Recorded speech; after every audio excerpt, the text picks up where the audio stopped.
मला जाऊ दे रूमच्या बाहेर, मग बोल. नमस्कार मुलांनो, आज आपण वाहरे हमदर्द लेसन आपण शिकलो आहोत आणि त्याचा जो स्वाध्याय आहे तो आपण बघणार आहोत.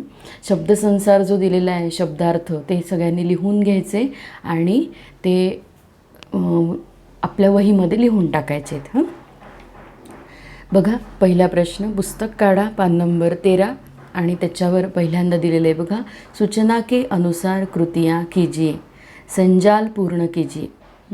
आता संजाल पूर्ण करा म्हणजे काय, तर एक आपल्याला पॉईंट दिलेला असतो आणि त्या अनुषंगाने आलेले 4 जे पॉईंट आहेत ते बघा, 1, 2, 3 आणि 4 ते तुम्हाला लिहायचे आहे. परीक्षेला तुम्ही गोल काढला आणि इथे प्रत्येक ठिकाणी गोल काढला तरी चालतो, नाही तर चौकोन काढा. आणि पण स्पष्ट दिसला पाहिजे, हा एक पॉईंट, हा दुसरा, हा तिसरा, हा चौथा, व्यवस्थितपणे. बघा आता, संजाल पूर्ण कीजिए, मरीज से मिलने के लिए आने वाले लोगों की विशेषताएं. मग पहिलं आहे की ये लोग सिर्फ औपचारिकता निभाने आते हैं. एक आकडा टाकायचा आणि लिहायचं आहे तिथे की औपचारिकता निभाने म्हणजे फॉर्मली, की आपण म्हणतो की औपचारिकता म्हणजे काय, की फॉर्मल आणि इनफॉर्मल 2 गोष्टी असतात. की काही वेळेला आपण म्हणतो की नुसतं जाऊन यायचं, बाकी काही नाही, त्याला म्हणायचं की आपले शेजारी पडतात, आपले नातेवाईक पडतात, मनातनं त्यांच्याबद्दल काही वाटत असेल किंवा नसेल, पण तरी नुसतं फक्त जाऊन यायचं, त्याला म्हणायचं औपचारिकता निभाने आते हैं. दुसरं, उन्हें मरीज से हमदर्दी नहीं होती. असे पण काही असतात की नातेवाईक आहे म्हणून जायचं, पण मनामध्ये त्याच्याबद्दल वाटतं, पण त्याला इतकं लागलं तितकं लागलं आपण म्हणतो, आणि मग वाईट वाटतं, तर त्या बाबतीत हमदर्दी म्हणजे वाईट वाटणं हा प्रकारच त्यांच्याकडे नसतो. हे प्रकार असतात लोकांचे, औपचारिकता म्हणून येतात, म्हणजे जसं कुठले साहेब असतील किंवा कुठले शेजारचे असतील किंवा काय, तर ते औपचारिकता दाखवण्यासाठी येतात, म्हणजे जायचं म्हणून. दुसरं की मनात नाही आहे पण जावं लागतं आहे, असे जे लोक आहे, पण असे लोक की ज्यांच्या मनामध्ये त्यांच्याबद्दल क्रूरता आहे, क्रूर विचार आहेत. तिसरं बघा, ये केवल सूरत दिखाने आते हैं. यायचं म्हणून यायचं, पण मनात कुठलंच नाही, वाईटही नाही आणि चांगलंही नाही, न्यूट्रल भाव असणारे, पण आपण म्हणतो देखला देवा दंडवत, तसं दाखवायला येणार की आम्ही येऊन गेलो तुमच्याकडे तुम्हाला बघायला हॉस्पिटलला. चौथं बघा, मोहल्ले वाले अपनी फुर्सत से आते हैं. दुपारी संध्याकाळी अगदी निवांत काम झालं आहे, सगळं आटपलं आहे आणि मग आता काही काम नाही आहे म्हणून आता जाऊन येऊ हॉस्पिटलला, आणि म्हणून पण मग तो झोपला आहे का, जो आजारी माणूस आहे तो, किंवा त्याचे काही मेडिसिनची वेळ झाली असेल किंवा ह्या संबंधीचा कोणताही विचार त्यांच्या मनामध्ये नसतो, फक्त आपल्याला जाऊन यायचं आहे आणि एक वेळ घालवायचा आहे, आणि म्हणून हे लोक येत असतात. दुसरं बघा, अंतर स्पष्ट कीजिए. अंतर म्हणजे डिफरन्स करायचं, की फरक स्पष्ट करायचा आहे तुम्हाला, की फरक काय, तर फरक स्पष्ट करायचा आहे की प्रायव्हेट अस्पताल आणि सार्वजनिक अस्पताल याच्यामध्ये काय फरक असतो. बघा, प्रायव्हेट अस्पताल ज़्यादा देखरेख की जाती है. प्रायव्हेटमध्ये बघा, आपण आत्ता तुम्ही जर बघितलं तर कोरोनाचा काळ आहे आणि ह्या कोरोना व्हायरसमुळे खूप काही बऱ्याच जणांना त्याचं इन्फेक्शन झालेलं आपल्याला दिसून येतं, आणि अजूनही सगळेजण आपल्याकडे सार्वजनिक अस्पताल, सिव्हिल हॉस्पिटलमध्ये जायला खूप खूप घाबरतात. का? कारण तिथे सोयी नाही आहेत, सगळ्या प्रकारची टेक्नॉलॉजी विकसित नाही आहे, आणि त्यामुळे आपण सगळेजणं तिथे जायला घाबरतो. मग त्याला म्हणायचं सार्वजनिक अस्पताल. आणि प्रायव्हेट अस्पताल म्हणजे काय, प्रायव्हेट डॉक्टर्स असतात, प्रायव्हेट हॉस्पिटल असतं, त्या एकाच डॉक्टरचं किंवा काही समूह मिळून 3-4 डॉक्टर मिळून एक हॉस्पिटल चालवतात, असे जे हॉस्पिटल असतील त्याला प्रायव्हेट अस्पताल म्हणायचं. मग त्याच्यामध्ये फरक काय, तर जादा देखरेख की जाते. बरोबर, साधारणतः प्रायव्हेट अस्पतालमध्ये म्हणजे पैसे तर लागतातच आपल्याला, फी घेतात ते, पण सोयी पण तेवढ्याच छान देतात.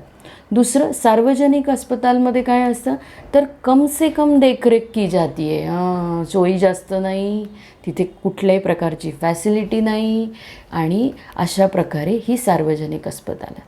ह्याच्यामध्ये एकच पॉईंट तुम्हाला द्यायचा आहे. दुसरा एक प्रकार आहे प्रायव्हेट वार्ड आणि जनरल वार्डमधला फरक स्पष्ट करायचा. एकच पॉईंट आहे, हे वेगळं आहे आणि हे वेगळं आहे, लक्षात ठेवा. आता प्रायव्हेट वार्ड आणि जनरल वार्ड जे असतं, हे दोन्ही जे असतात ते प्रायव्हेट हॉस्पिटलमध्ये पण असतात, आणि प्रायव्हेट वार्ड जनरल वार्ड सार्वजनिक अस्पतालमध्ये पण असतात.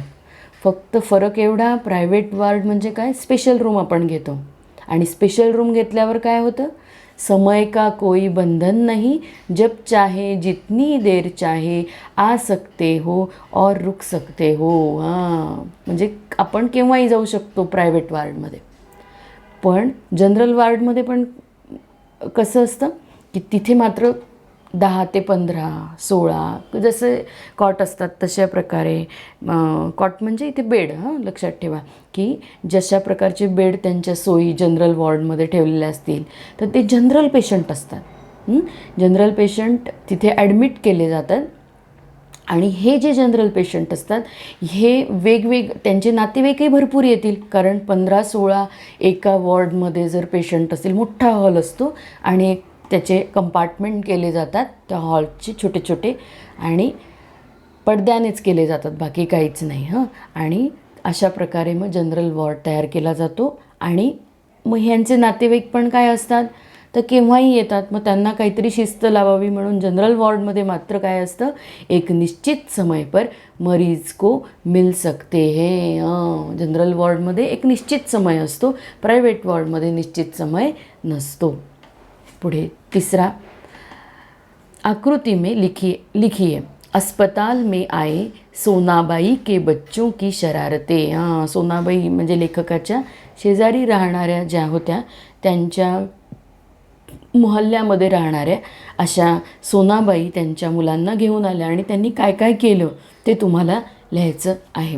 बघा, इथे नाही सापडलं तर इकडे तुम्हाला जर एक तर मी इथे वाचून दाखवते तुम्हाला, आणि त्याच्यानुसार तुम्हाला सांगते.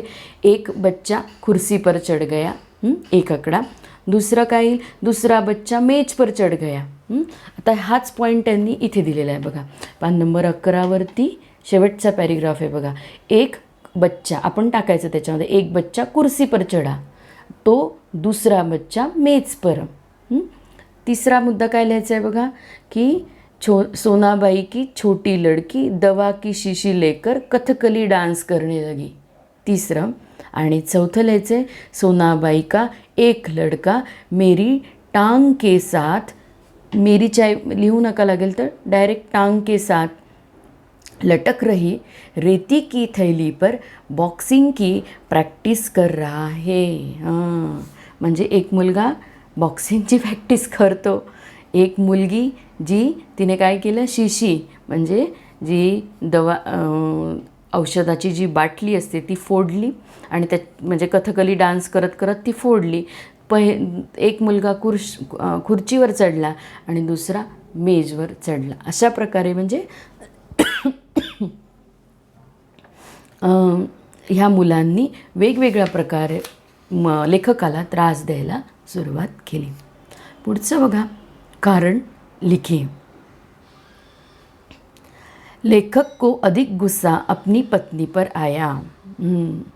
क्योंकि असं लिहायचं. कारण लिखिए म्हणजे बघा इथे दिलेलं आहे पान नंबर 12वर, इथे अधिक गुस्सा अपनी पत्नी पर आया क्योंकि इस प्रकार रोता देख पत्नी ने उसे मेरा रिश्तेदार या करीबी मित्र समझकर टैक्सी वाले को पैसे दे दिए थे.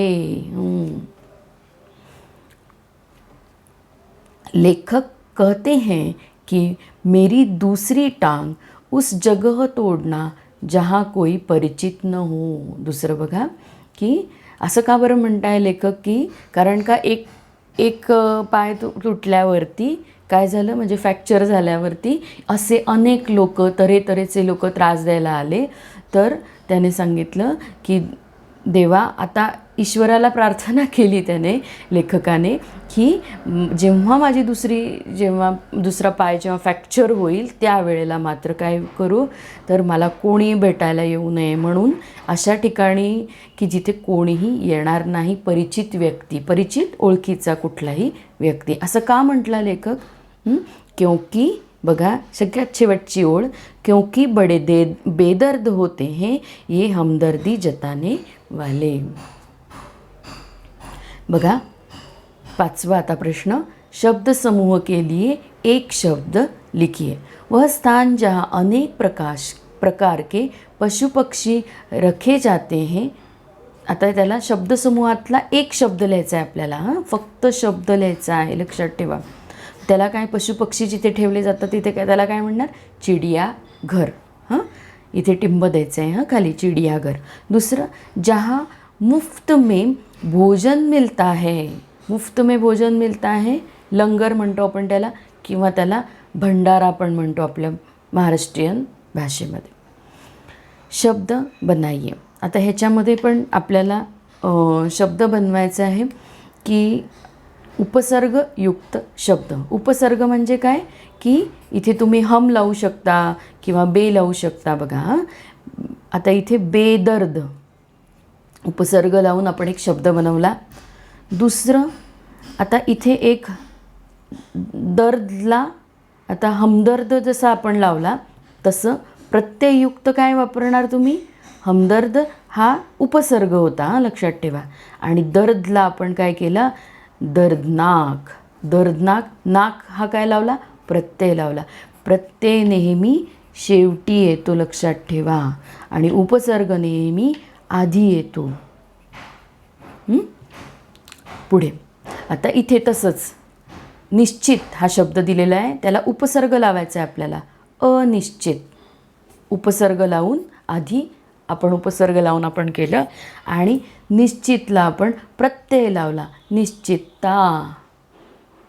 अशा प्रकारे आपल्याला हे जे बॉक्स दिलेले असतात आणि त्याच्यामध्ये उपसर्ग लावा किंवा प्रत्यय लावा, असं आपल्याला 1 मार्काला येऊ शकतं किंवा अर्धा मार्काला. म्हणजे 1 मार्काला का, तर 2 विचारतात, अर्धा मार्काला. तसं आपल्याला लिहिता आलं पाहिजे. पुढचा प्रश्न बघा, अभिव्यक्तीचा प्रश्न आहे, पर्सनल रिस्पॉन्सचा प्रश्न. मरीज से मिलने जाते समय कौन कौन सी सावधानियाँ बरतनी चाहिए, लिखिए. की आपल्याला मरीज म्हणजे जो आजारी माणूस आहे, ज्याला हॉस्पिटलला आपल्याला बघायला जायचं आहे, अशा व्यक्तीला बघताना आपण बघायला जायचं आहे तर सावधानिया कोणत्या कोणत्या मुद्द्यांचा आपण विचार करावा हे त्यांनी आपल्याला इथे सांगितलं आहे. बघा, तर मनाने लिहायचं आहे, पण मुद्दे फक्त तुम्हाला लिहून देते आणि त्या मुद्द्यांवर आधारित तुम्ही प्रश्नाचं उत्तर बनवा. मरीज से मिलने का समय, त्याच्यामध्ये एक मुद्दा टाकायचा की समय जो हॉस्पिटलचा समय असतो वेळ, किंवा संध्याकाळची वेळ, साधारणतः 5 ते 7, दुपार उलटून गेल्यानंतर जायचं शक्यतो, की जेणेकरून तो झोपलेला नसावा, त्याचा आराम व्यवस्थित झालेला आहे का नाही, त्याच्या कुठल्याही गोष्टीमध्ये. आणि संध्याकाळी 7 नंतर साधारणतः डॉक्टर येण्याची संध्याकाळची वेळ असते किंवा जेवायची वेळ असते, तर 7 नंतर किंवा 8 नंतर शक्यतो आजारी माणसाला बघायला जायचं नाही. मग हे तुम्ही लिहू शकता याच्यामध्ये. दुसरा मुद्दा लिहू शकता, मरीज से ज़्यादा बातें नहीं करनी चाहिए.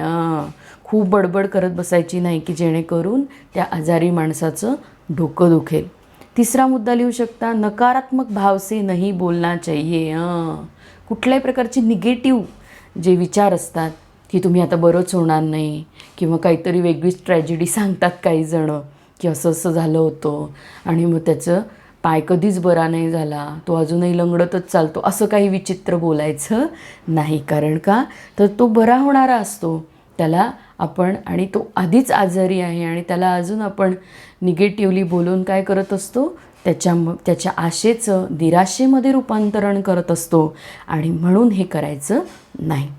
चौथं, और बच्चों को मरीज से मिलने नहीं ले जाना चाहिए. लहान मुलांना शक्यतो तिथे द्यायचं नाही. हे सगळे मुद्दे आपण याच्यामध्ये लिहू शकतो.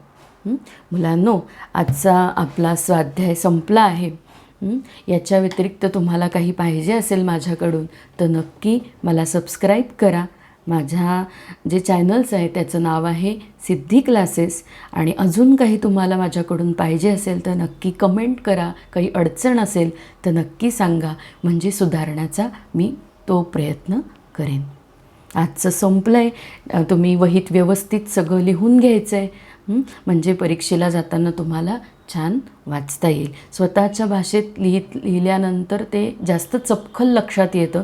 लेसन वाचायचा सारखा आणि सारखं सतत वाचत राहायचं. आपले जरी 2-3 लेसन आधीचे झाले असले तरी ते जेव्हा जेव्हा तुम्हाला वेळ मिळेल तेव्हा तेव्हा ते वाचत राहायचे, की जेणेकरून ते तुम्ही विसरणार नाही आणि मग शेवटच्या टप्प्याला तुम्हाला जास्त रिव्हिजन करावी लागणार नाही. हाच त्याचा एक आपण फायदा म्हणूया. चला ठीक आहे.